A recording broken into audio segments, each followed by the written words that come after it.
Yo, what is up, y'all? It's Cone back here again today with another video. Today, I'm gonna once again be talking about Kyrie Irving. I know I've talked about him recently a few times on this channel, but the situation is just really interesting to me, and to be honest, the offseason is kind of at a halt right now. With this Kevin Durant and Kyrie Irving trade situation, it feels like the league's kind of just waiting for those guys to get moved before anything else really big happens. Like, DeAndre Ayton's kind of just chilling right now in free agency. The Pacers are reportedly interested, and we'll talk about them in a second. But other than that, like, nothing's really going on. There's still some really solid free agents out there.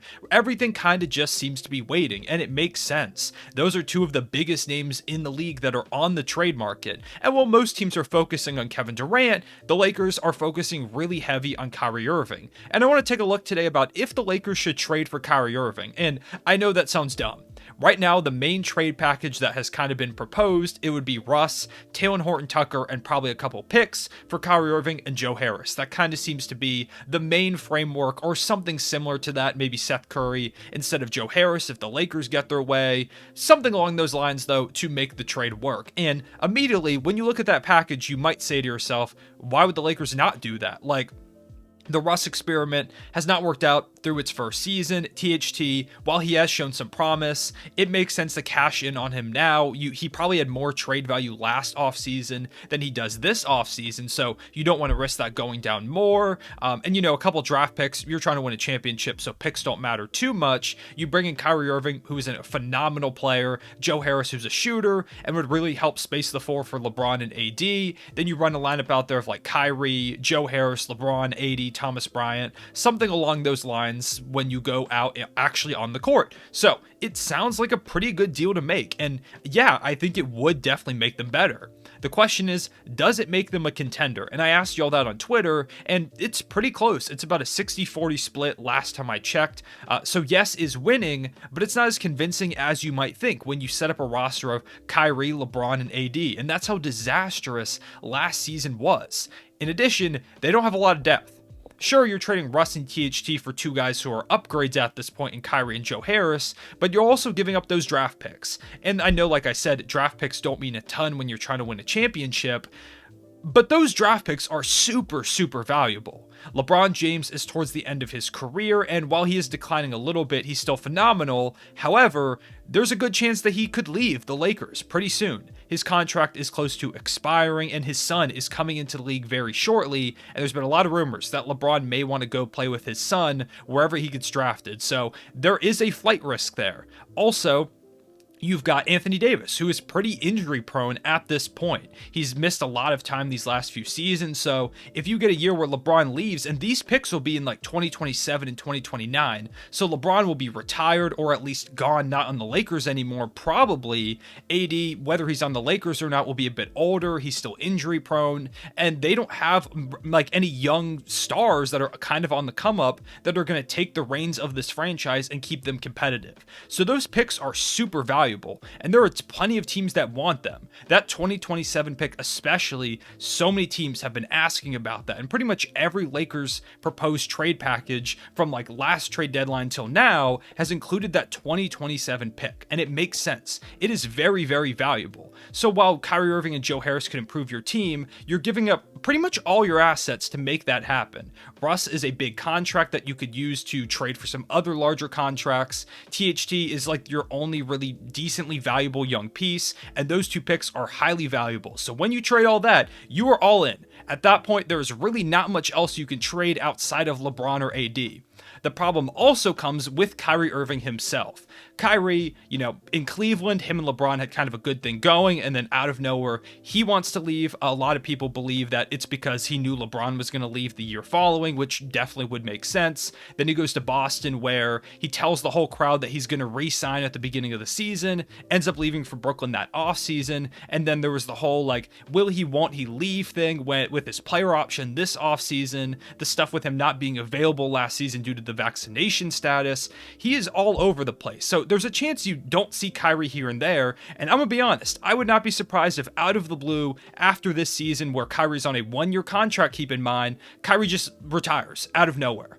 I wouldn't be surprised. It is something I could easily see happening. So there's a lot of risk. Or maybe he just goes to LA, teams back up with LeBron, AD, It doesn't go well. He's like, I want to go somewhere else. I want to go, maybe play for the Knicks. I want to go to some other franchise on the West Coast. Who knows? But he just decides to leave because Kyrie Irving could do that. So there is a lot of risk associated with picking up Kyrie Irving. Even as you trade for him, he tells you, I'm going to be back here next season. In the offseason, I'm going to resign. You never really know because he could very easily change his mind. It's happened multiple times at this point. So he's a huge risk. So you kind of push in all your chips, and this is your year. You go out and you win it all, or potentially completely end the LeBron James, Anthony Davis era, like in total. If you trade all this for Kyrie and he ends up leaving, you're cooked. There's really nothing else to do at that point. You don't have a lot of options left. LeBron probably leaves. Who knows with Anthony Davis? And the franchise kind of crumbles at that point. You don't have your picks anymore. You don't have like a future to look forward to that much. It all just kind of falls apart. So that is a potential scenario. In another light, instead of trading for Kyrie, they could instead trade Russ for maybe a package like Miles Turner and Buddy Hield. You probably have to throw in one of the picks as well, or Talen Horton-Tucker, but then you use the other pick or THT to go out and improve the rest of your roster as well. You could have a starting lineup of like Austin Reeves, Buddy Hield, LeBron James, Anthony Davis, and Miles Turner, a lineup that looks really good. Miles Turner is one of the best shot blockers in the NBA. AD gets to stay at the power forward position and has a great interior defender next to him in Miles Turner that can also space the floor as well, which is huge. We saw a lot of success with LeBron and AD surrounded by shooters in their championship run. Guys like Kyle Kuzma, guys like Kentavious Caldwell-Pope. So you bring in a guy like Hield, who's one of the best shooters in the league, one of the best shooting big men in the league in Miles Turner, who allows AD to continue playing the power forward. And then you still have THT, another pick to go out and make more moves to improve the rest of the roster because the bench is still really thin. They lack a lot of depth. They've got Kendrick Nunn, who's a decent backup point guard. They've got Lonnie Walker, who I like as a scorer off the bench. They've got Troy Brown, Stanley Johnson, Thomas Bryant. Some decent pieces here and there, but they really need a lot more, it feels like. It does not feel like they have the depth to make a deep run like most championship teams have. We saw the Golden State Warriors outplay the Celtics in the finals because of their incredible depth. They had so many guys that could come in different situations. The Celtics kind of ran out of steam a little bit because they didn't have a great bench. You can have a big three of LeBron, Kyrie, and AD, but if you don't really have a bench to contribute, when those guys aren't in, we're going to see a lot of issues start to pop up. So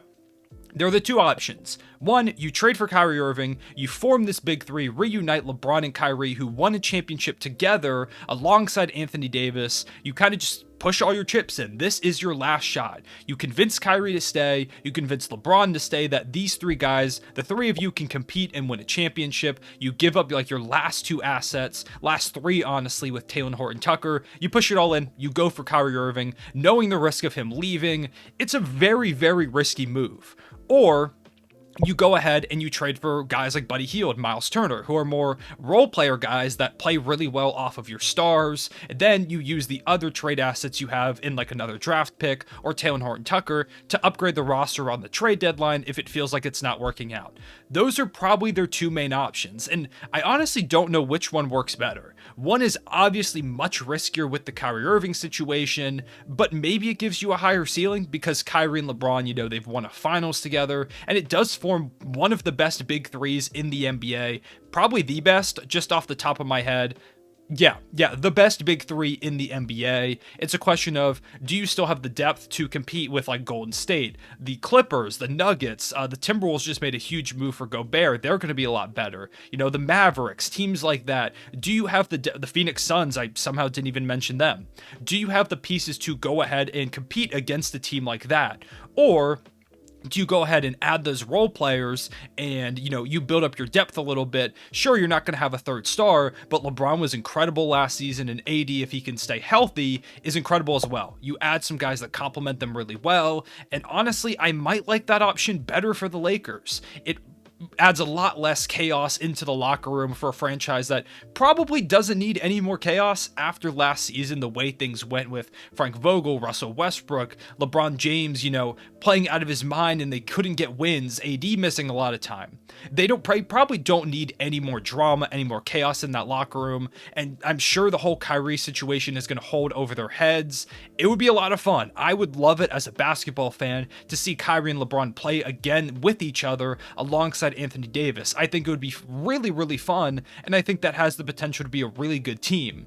But in terms of just strictly like trying to win a championship, it might make more sense to go out and get like Miles Turner, Buddy Hield. And they're like, even if that isn't the trade package, I guarantee you there are trade packages out there where you get a couple really solid players to come in and play for this team. Because maybe the Pacers aren't even interested in that. They'd rather get a DeAndre Ayton, who it's rumored that they are looking at and might throw an offer sheet, to which the Phoenix Suns are probably going to sign and trade for Miles Turner or something along those lines. So maybe that package isn't available. But all in all, I think it might be smarter to go out and just get some solid role players, put them next to LeBron and AD, see what happens. You saw that win a championship a few seasons ago. Maybe it'll work again. So those are my thoughts on the whole Kyrie to the Lakers situation. Let me know in the comment section below what y'all think. Should they trade for role players? Should they trade for Kyrie Irving? Do you think it at all replicates last season where the Lakers were supposed to trade for Buddy Hield and instead went for Russell Westbrook? Or do you think it's a completely different situation with Kyrie? Because he honestly does fit better than Russ does with this roster, but even still, maybe it is another scenario where the Lakers are going to choose star power over depth. We will see. Maybe Kyrie doesn't even go to the Lakers, although it doesn't seem like there's many suitors out there at the moment. So, I appreciate y'all watching. Let me know all that in the comment section below. Please leave a like and subscribe if you did enjoy. I appreciate y'all watching. I'll see y'all later. Real one, say it back.